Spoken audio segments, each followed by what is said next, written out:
Welcome to Thinking Out Loud, conversations for the Ignite Her Collective. I'm Gabrielle, and around here, we don't chase motivation, we build ignition. This is for the women who've done everything right, the business, the family, the goals, but still feel like something's missing. In this space, we talk about what comes after success, the moments where your fire starts to flicker, and the identity work that reignites it. Because you don't need more pep talks or productivity hacks, you need safety, rhythm, and belonging that actually lasts.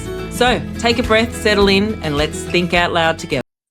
Hello and welcome back to Thinking Out Loud, conversations for the Ignite Her Collective. I'm Gabrielle, founder of Ignite Her, and I created this space so that I could really share what I'm thinking, get my thoughts out, and share what I'm seeing, what I'm learning, and the conversations that are starting to shape the way that I think about my life, how I operate my businesses, and who we're actually becoming as women.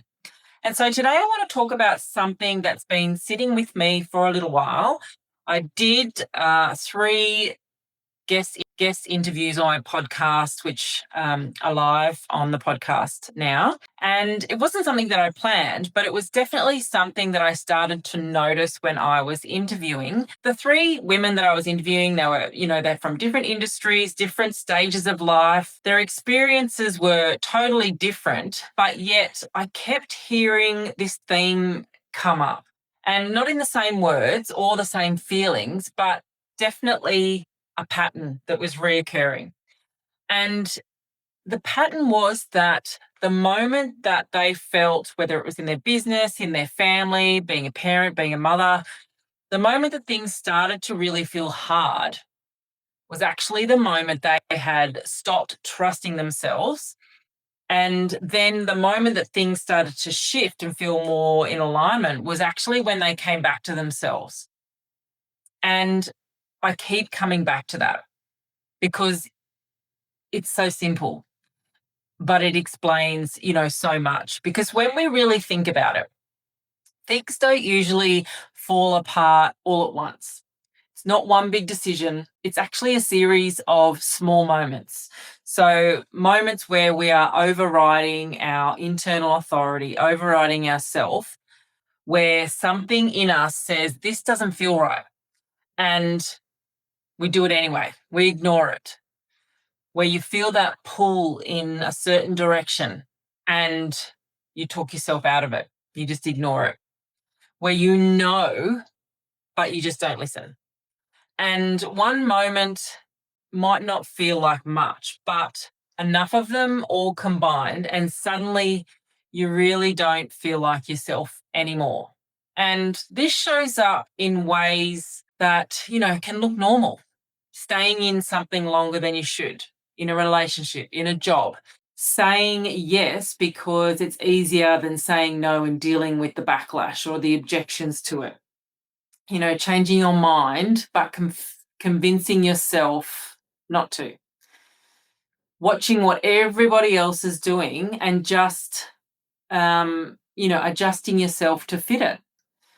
Even in business, following strategies that don't actually feel aligned, but you're doing it because somebody else said so, or you've paid a professional to come in and they're telling you this is what you should be doing.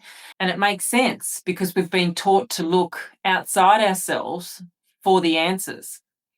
But here's the other side of it, because I didn't just hear when things went wrong. I also heard what happened when they came back to themselves.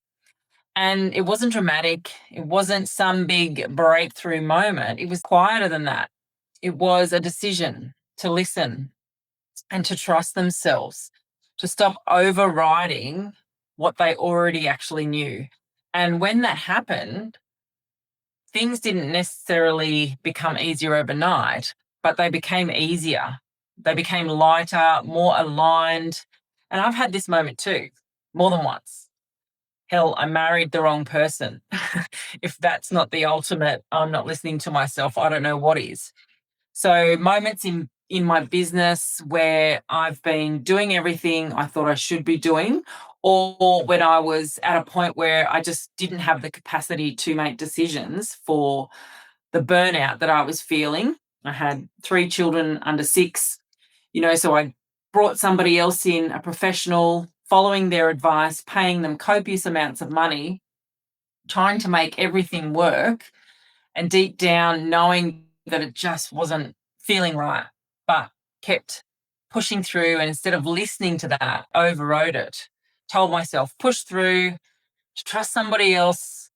And it never got easier. It got harder. It was probably the hardest year that we had in business as a mother, all of the above, because I wasn't listening to myself. And when you're out of alignment with yourself, everything really feels like an effort. When you're pushing all your energy down the wrong road, it can't help but be hard. And I think this is the part that's really hard to admit, because it doesn't feel like we're not trusting ourselves. It feels like we're being responsible, we're being logical, we're being smart, right? We're paying the professionals to come in. But underneath all of it, we're outsourcing our authority. Ultimately, that's what we're doing. We're waiting for somebody else to confirm, yep, what we already feel. Yes, this is okay, continue.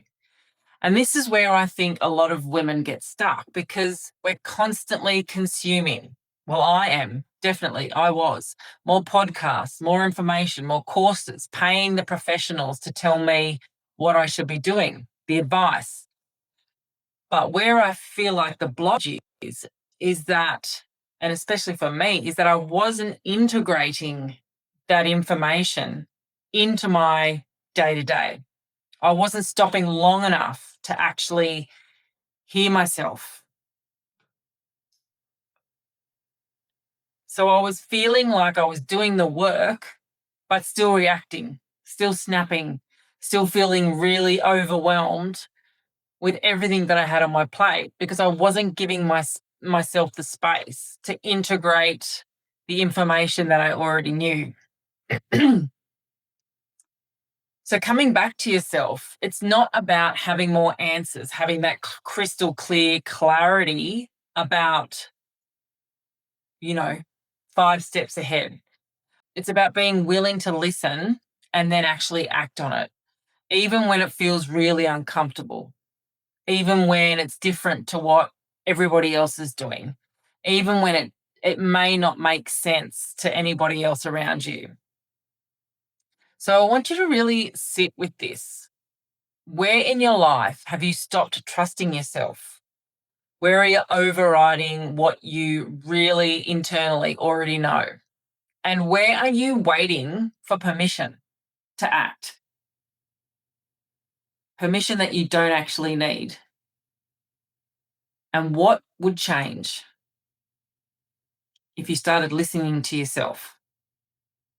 Because that's where everything shifts. Thank you for thinking out loud with me. And remember, you don't need to rise harder. You just need to rise anchored. See you in the next episode. You've been listening to Thinking Out Loud for the Ignite Her Collective. If today's episode moved you, share it with a woman who's ready to reignite. Subscribe for next week's reflection, and remember, it's not about doing more, it's about doing it anchored.